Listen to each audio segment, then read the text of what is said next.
Ya, banyaknya pertunjukan dan event menjadi salah satu penopang pertumbuhan ekonomi Indonesia di kuartal pertama kemarin. Setidaknya ada beberapa artis K-pop seperti Blackpink, NCT, dan Seventeen, kemudian juga ada Deep Purple, Westlife, hingga artis lokal seperti Dewa 19. Nah, ternyata belum selesai nih pemirsa, karena selain Coldplay pada November nanti, ada juga anggota BTS Suga yang rencananya bakal konser di akhir bulan ini. Lantas bagaimana dampak dari berbagai konser ini ke geliat ekonomi lokal? Kita akan membahasnya bersama dengan Ketua Kadin DKI Jakarta, Diana Dewi. Selamat siang, Bu Diana. Selamat siang, Mbak. Iya, selamat siang dan tentunya terima kasih sudah bergabung bersama kami di hari ini. Bu Diana, lagi banyak sekali nih konser yang ramai digelar pasca COVID-19. Anda melihatnya seberapa signifikankah dampaknya kepada ekonomi lokal? Iya, Mbak. Kemarin teman-teman juga yang bergerak di IO-nya itu bicara bahwa saya buka untuk penawaran, ternyata 2 minggu saja tiket habis. Kemudian dari teman-teman khususnya adalah pecinta-pecinta konser itu mengatakan bahwa iya kami butuh sekali gitu. Nah, ternyata tetapi kita melihatnya belum terlalu signifikan ya Mbak ya, karena masih sepertinya belum seperti yang pada saat kemarin sebelum pandemi.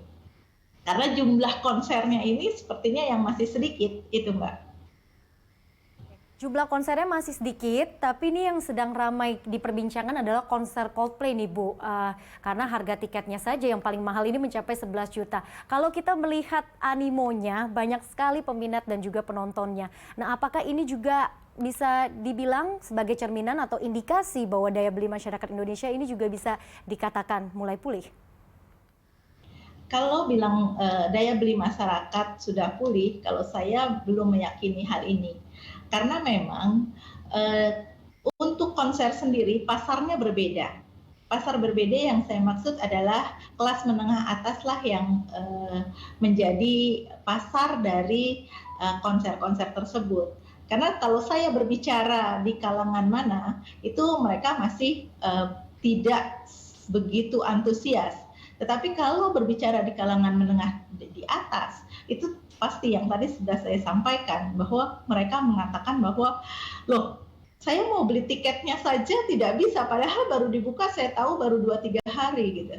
Dan teman-teman yang bergerak di bidang IO pun pada saat mengadakan konser, mereka juga menyatakan, loh, saya baru 2-3 hari nih buka, ternyata sudah habis tiket. Nah, ini tentunya kalau bicara mengenai pertumbuhan ekonomi sendiri, kalau secara umum itu tidak, Mbak. Tapi karena kemarin itu pandemi, kemudian juga orang sudah dalam keadaan boring semua. Nah, ini ada satu pertunjukan yang memang mereka tunggu-tunggu, dan mungkin itu adalah passionnya mereka, hobinya mereka semua, dan dari segi keuangan juga mereka tidak ada masalah dengan tiket yang besar, jumlahnya, harganya tinggi, karena memang sudah menjadikan kebutuhan buat yang kalangan atas atau menengah ke atas. Nah, tapi kalau secara totally pertumbuhan ekonomi yang kita maksud, saya rasa belum seperti yang kita lihat di bagaimana peminat untuk menonton konser ini. Itu, Mbak. Baik, berarti tergantung dengan tingkat ataupun juga level pengeluarannya ya begitu ya Bu ya. Nah, ini masih banyak sekali konser yang akan digelar pada tahun ini. Lantas bagaimana strateginya agar dampaknya ini bisa benar-benar terimplement dalam kontribusi ekonomi lokal dan juga ekonomi nasional agar kedepannya bisa maksimal, Ibu?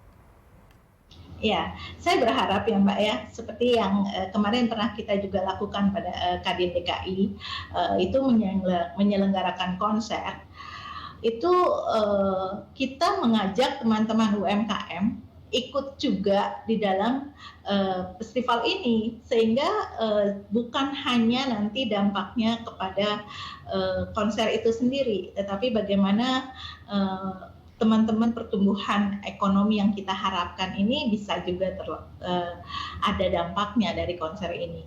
Nah ini mudah-mudahan bisa kolaborasi teman-teman di UMKM ikut dibantu oleh teman-teman IO yang berkecimpung di dalam